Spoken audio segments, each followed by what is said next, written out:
నమస్కారం, welcome to kitchen మంత్ర.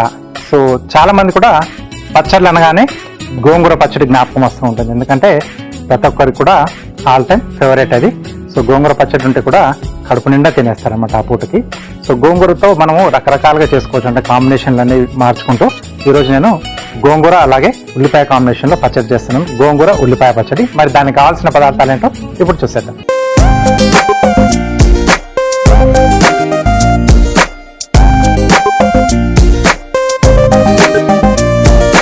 కావాల్సిన పదార్థాలన్నీ ఇక్కడ సిద్ధంగా ఉన్నాయి. సో ముందుగా మనం స్టవ్ ఆన్ చేసుకున్నాం.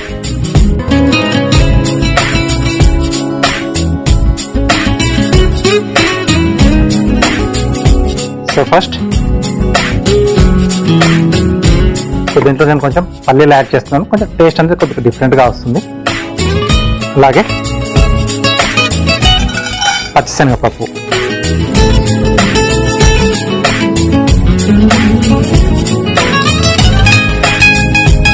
సో మనం యాడ్ చేసుకునే ఈ దినుసులను బట్టి ఆ రుచులు అనేది మనకు మారుతూ ఉంటాయి. అప్పుడే కొత్త కొత్త రుచులు అనేవి మనకు పుట్టుకొస్తూ ఉంటాయి అన్నమాట. సో ఇవి కొంచెం దూరంగా వేగాలి మనకు.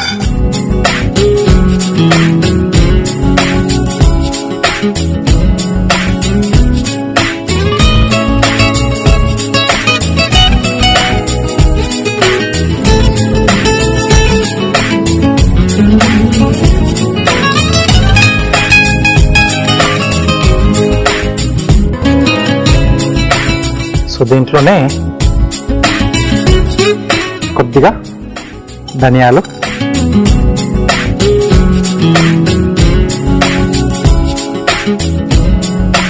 కొద్దిగా జీలకర్ర,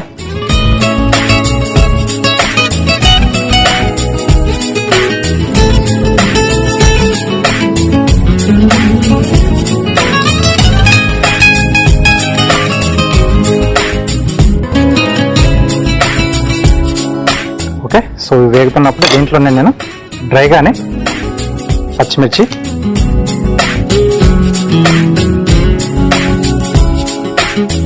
సో గోంగూరలో కొంచెం మనకు పచ్చిమిర్చి ఎక్కువగానే పడతాయి, ఎందుకంటే ఆ పులుపుకి మనకు బ్యాలెన్స్ కావాలి. అలాగే కొద్దిగా వెల్లుల్లి రెబ్బలు. సో గోంగూర పచ్చడిలో ఈ రెండు మనకు ఎంత ఎక్కువగా ఉంటే అంత టేస్ట్ అనేది మనకు బాగా వస్తుంది.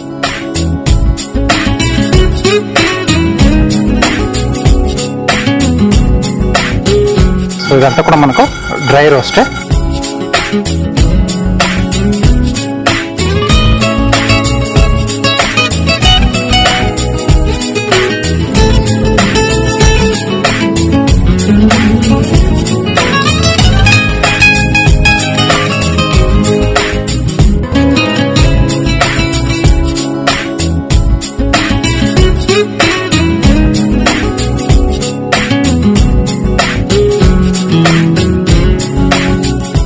సో ఇది కొంచెం వేగిన తర్వాత మనం మిక్సీ జార్లోకి తీసేసుకున్నాం.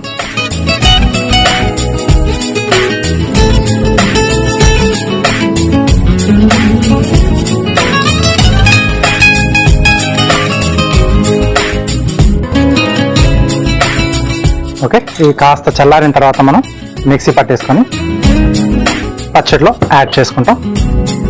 సో ఇలాగా next process. So oil,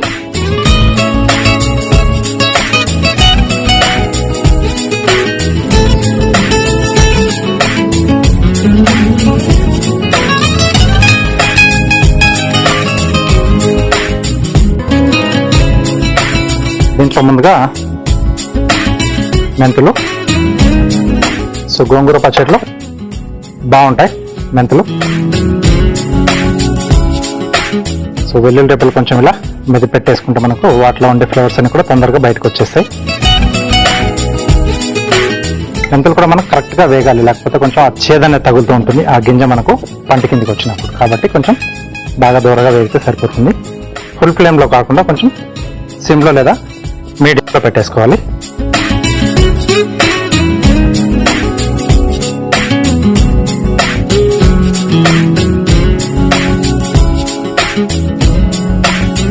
okay, so ఇది కొంచెం వేగిన తర్వాత ఆవాలు,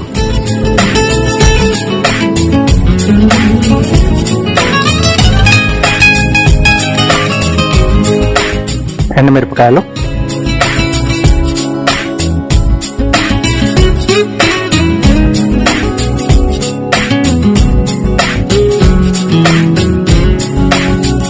కొద్దిగా జీలకర్ర,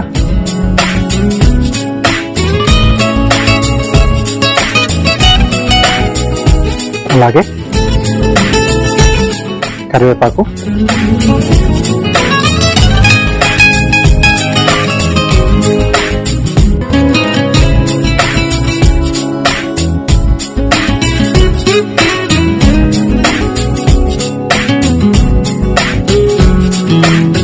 దీంట్లో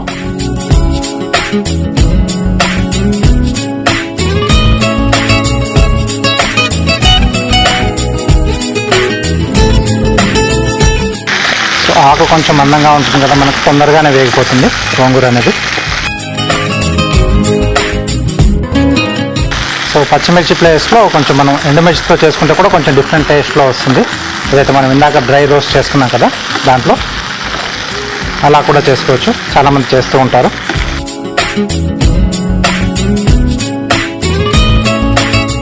ఓకే, సో ఈ గోంగూర మొత్తంగా మగ్గిన తర్వాత, ఓకే చూడండి కలర్ మొత్తం మనకు మారిపోతుంది గోంగూర ఉడికిన తర్వాత. సో దాంట్లోనే మనం కొంచెం ఇలా మెదిపేస్తే సరిపోతుంది. సో దీన్ని మిర్చి పట్టనక్కర్లేదు. కొంతమంది కావాల్సిన వాళ్ళు అంటే కొంచెం ఆకులాగా అలాగా కనబడకూడదు అనుకున్నప్పుడు కొంచెం మిక్సీ పట్టేసుకోవచ్చు. నేను అలాగే చేసేస్తున్నాను. మెత్తబడిపోతుంది మనకు, బాగా జిగురు కూడా ఎక్కువగా ఉంటుంది కదా దీంట్లో.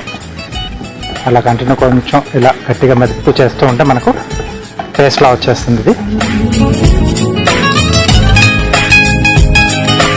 ఇప్పుడు దీంట్లో కొంచెం పసుపు, అలాగే రుచికి సరిపడా ఉప్పు,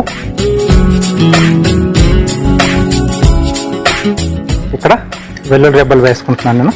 కొంచెం ఆ పచ్చి వాసన తెలుస్తూ ఉంటుంది లైట్గా. అలాగే కొంచెం ఇంగువ,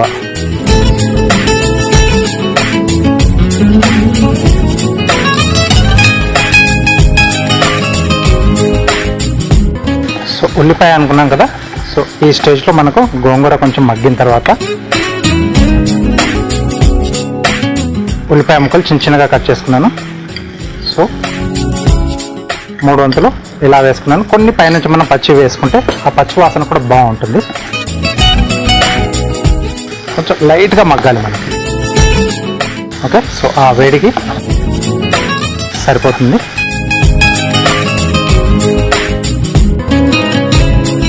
కొంతమంది చివరాకర్లో పచ్చి అలా కలిపేసి చేసుకుంటారు. కొంచెం ఇలా వేయించి కూడా చేసుకోవచ్చు.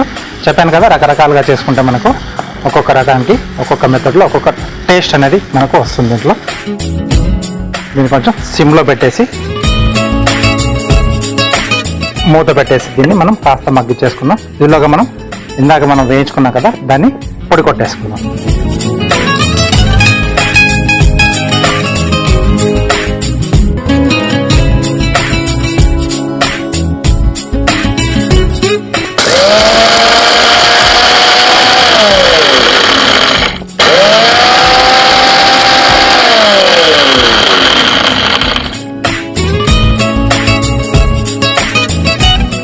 పచ్చిమిర్చి వెల్లుల్లి కూడా ఉన్నాయి కదా, కొంచెం ఎక్కువ క్వాంటిటీలో వేసుకున్నాం. కొంచెం లైట్ ముద్దలా వస్తుంది, మరీ ఫైన్గా కాకుండా కొంచెం కచ్చా పచ్చగా ఉంటే సరిపోతుంది అన్నమాట మనకు.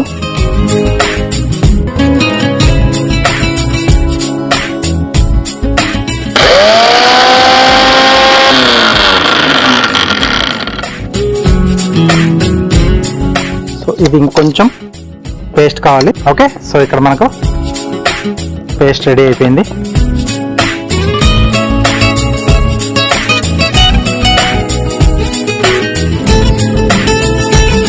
ఓకే, సో ఇక్కడ ఉల్లిపాయ ముక్కలు కూడా మగ్గిపోయాయి.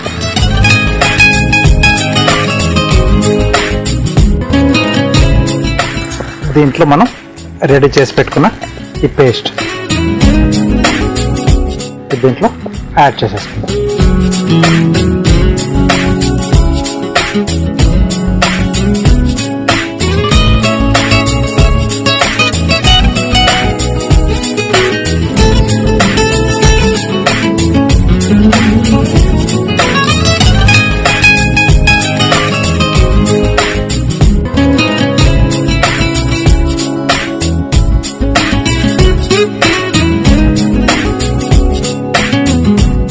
ఓకే, సో వేడి మీద కొద్దిసేపు మనం మగ్గిచ్చేస్తే సరిపోతుంది. ఇది అంటే ఆల్రెడీ అక్కడ మనం కొద్దిగా వేయించుకున్నాం కదా, డ్రై రోస్ట్ చేసుకున్నాం. ఇక్కడ ఏంటంటే మనకు ఆ గోంగూర వాటితో పాటు కొంచెం వాటికి కూడా ఆ ఫ్లేవర్స్ అన్ని పట్టేస్తే సరిపోతుంది. కాబట్టి కొంచెం మగ్గాలి ఇది. ఓకే, సో అంతా కలిపేసి ఒక 2 నిమిషాలు మనం మూత పెట్టేసి మగ్గిచ్చేద్దాం. ఎందుకంటే ఆ పచ్చిమిర్చి ఘాటు కొంచెం అల్లం ఘాటు కొంచెం తగ్గితే బాగుంటుంది. ఇలా మూత పెట్టడం వల్ల ఏంటంటే మనకు ఇందాక మనం పోపు వేసి గోంగూర వేసుకున్నాం కదా, వాటికి కూడా ఈ పచ్చిమిర్చి దాంట్లో వేసుకున్న పల్లీలు పప్పులు ఫ్లేవర్స్ అన్ని కూడా బాగా పట్టేస్తాయి. ఒక 2 నిమిషాలు మనం మగ్గించాం. 2 నిమిషాల పాటు మనం దీన్ని మనం మగ్గిచ్చేసుకున్నాం. ఎందుకంటే ఆ మగ్గడం వల్లనే మనకు ఆ పచ్చడి టేస్ట్ అనేది సూపర్గా తెలిసింది. చూద్దాం. గోంగూర అండి. ఎన్ని పచ్చడిలు చేసినా ఆ గోంగూర రుచి, గోంగూర ఉండే ఆ అభిమానం వేరేగానే ఉంటుంది. సో రెడీ అయిపోయింది. సో దీన్ని ఇప్పుడు మనం బౌల్లోకి తీసేసుకుందాం. బౌల్లోకి తీసుకునే ముందు లాస్ట్లో కొంచెం నేను ఉల్లిపాయలు మిగిలిచ్చాను కదా పచ్చివి, అవి జస్ట్ అలా పైన యాడ్ చేస్తున్నాను. ఒక్కసారి కలిపేసుకుంటే కొంచెం ఆ వేడి వల్ల లైట్ ఆ ఉల్లి ఫ్లేవర్ అనేది తెలుస్తూ ఉంటుంది. జస్ట్ అలా ఒక్కసారి కలిపేస్తే సరిపోతుంది.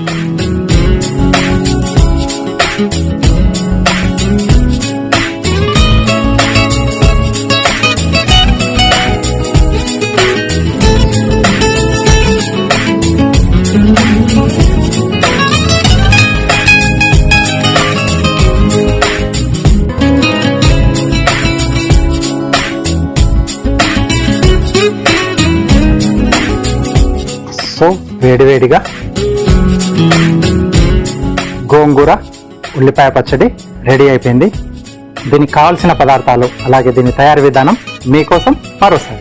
గోంగూర ఉల్లిపాయ పచ్చడి తయారు చేసుకోవడానికి కావాల్సిన పదార్థాలు: గోంగూర 2 కప్పులు, తరిగిన ఉల్లిపాయలు 2, ఎండుమిరపకాయలు 2, మెంతులు 1/2 టీ స్పూన్, శనగపప్పు 2 టేబుల్ స్పూన్లు, పసుపు చిటికెడు, ఉప్పు తగినంత, పచ్చిమిరపకాయలు 8, జీలకర్ర 1 టీ స్పూన్, పల్లీలు 1/2 కప్పు, ఆవాలు 1/2 టీ స్పూన్, కరివేపాకు 2 రెమ్మలు, నూనె 1/2 కప్పు, వెల్లుల్లి రెబ్బలు 8, ధనియాలు 1 టేబుల్ స్పూన్, ఇంగువ చిటికెడు.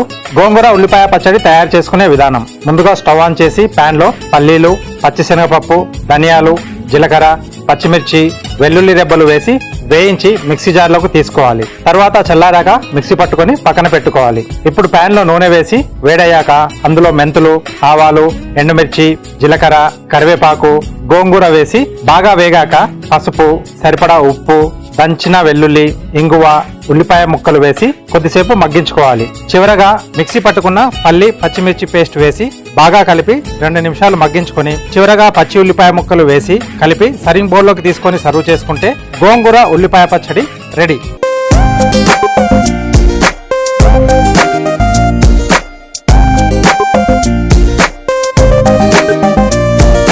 కావలసిన పదార్థాలు అలాగే తయారీ విధానం చూశారు కదా, మంచి స్మెల్ వస్తుందండి. ఇంకెందుకు ఆలస్యం, మీరు కూడా తప్పకుండా ట్రై చేయండి, వెంటనే ట్రై చేయండి. Okay, next carving art.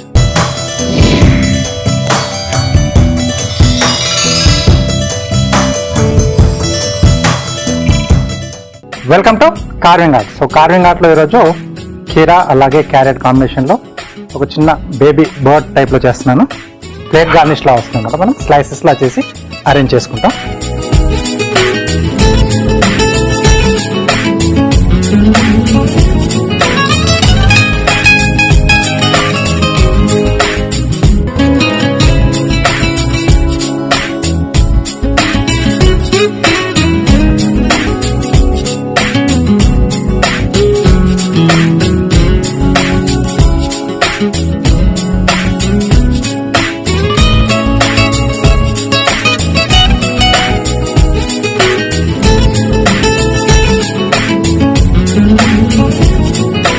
So ఈ రెండింటిని కలిపేసి ఇక్కడ కట్ చేస్తున్నాను. సో దట్ మనకు అక్కడ ఇది ఇలా కరెక్ట్గా కూర్చుంటుంది అనమాట.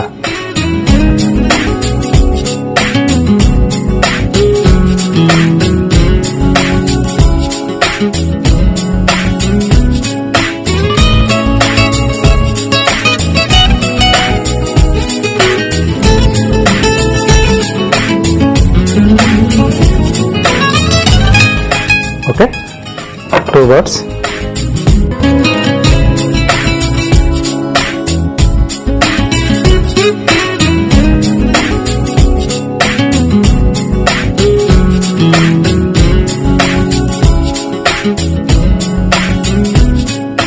సో ఇది వచ్చేసి దీంట్లోంచి మనం లెగ్స్ తీసుకుంటున్నాం.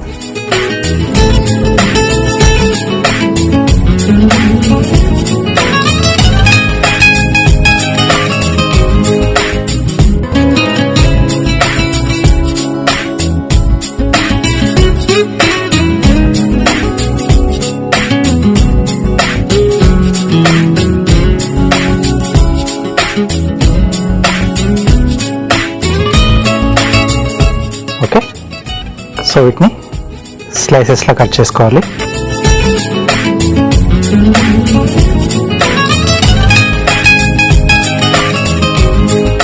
సో ఇలా చేసుకుంటే మనకు అన్ని కూడా ఈవెన్గా వస్తాయి.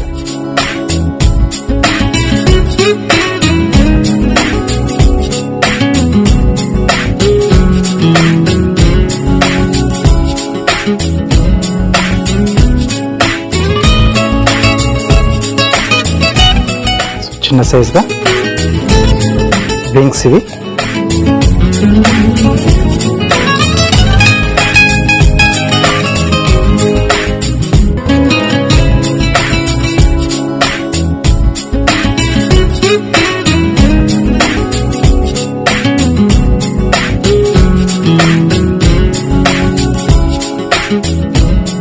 ఓకే, సో దీంట్లోంచి బీక్,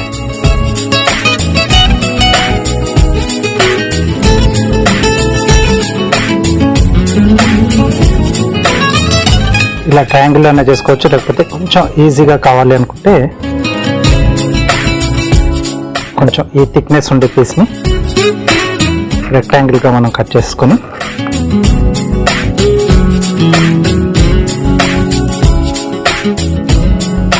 ఓకే, దీన్ని కొంచెం మనం ఇలా క్రాస్గా కట్ చేసుకోవాలి. ఒక 2 ట్రయాంగిల్స్ వచ్చేస్తాయి మనకి. రైట్, కొంచెం లెవెల్గా కట్ చేసి ఇది ఇలా కొంచెం స్లాండ్గా కట్ చేసేసుకుంటే మనకు ఇక్కడ బీక్ అనేది కూర్చుండిపోతుంది.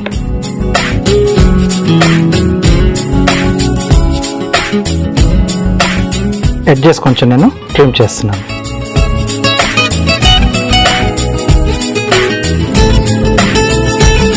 ఓకే, ఐస్ వచ్చేసి మిరియాలు,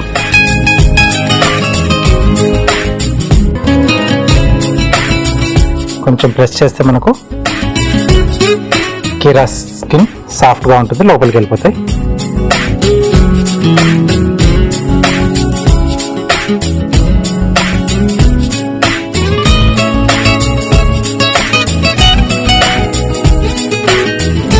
అలాగే దీంట్లోనే చిన్నగా క్రౌన్లా చేస్తున్నాను.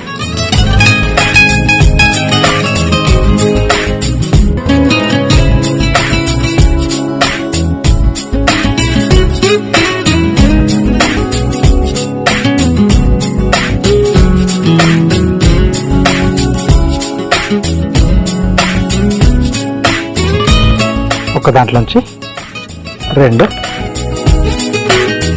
ఇది ఇక్కడ ఇలా వచ్చేసింది, కొంచెం ఫన్నీగా నీట్గా కనిపిస్తుంది. ఓకే, ఇలా 2 పాయస్లా చేసి ఇచ్చేసి పిల్లలకి ఇస్తే హ్యాపీగా, సలాడ్లా కూడా ఇచ్చేసినా హ్యాపీగా తినేసేస్తారు. సింపులే కదా, స్లైసెస్లా కట్ చేసి అలా డిజైన్లో మనం అరేంజ్ చేయడం. ఓకే, ఇది తప్పకుండా ట్రై చేస్తే పిల్లలు కూడా హ్యాపీగా ఫీల్ అవుతారు. అంటే మనకి ఇప్పుడు హాలిడేస్ ఉన్నప్పుడు పిల్లలకి ఏం చేయాలో కూడా అర్థం కాదు. ఇలాంటి చిన్న ఆర్ట్స్ అవి నేర్పిస్తూ ఉంటే స్లైసెస్ అవన్నీ మనం కట్ చేసి ఇచ్చి అరేంజ్ చేసేయడం, అంటే అరేంజ్ చేయడం ఎలా అనేది పిల్లలతో మనం చేస్తే బాగుంటుంది. ఆర్ట్స్ కూడా వాళ్ళకు నేర్చినట్టుగా ఉంటుంది. ఓకే,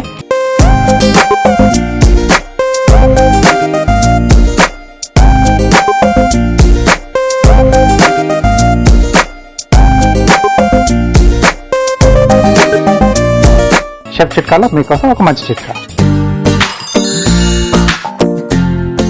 షెఫ్ చిట్కాలో మీకోసం ఒక మంచి చిట్కా. సో సాధారణంగా మనం సైడ్ డిష్గా వేపుడులు అలాంటివి చేసుకునేటప్పుడు మనకు నూనె ఎక్కువగా పట్టకుండా ఉండాలి అనుకుంటే ఈ చిట్కాను పాటించవచ్చు. సో పోపు అది వేసుకున్న తర్వాత మనం మెయిన్గా ఏదైతే ఇంగ్రీడియంట్ ఉంటుందో అంటే క్యారెట్ కానీ బంగాళదుంపలు కానీ లేకపోతే ఏదైనా వెజిటేబుల్ వేసుకున్న తర్వాత ఒక టీ స్పూన్ అంతా మనం వెనిగర్ వేసుకుంటే దాంట్లో టేస్ట్ బాగా వస్తుంది.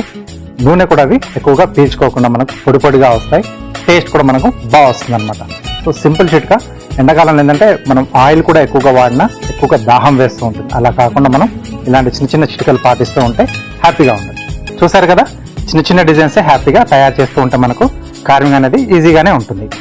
Next tasting time. గోంగూర ఉల్లిపాయ పచ్చడి రెడీగా ఉంది. టేస్ట్ చూసి ఎలా ఉందో చెప్తాను. స్మెల్ గోంగూర సూపర్గా ఉంది. ఉల్లిపాయలు కూడా వేసుకున్నాం కదా, మంచి స్మెల్ వస్తుంది.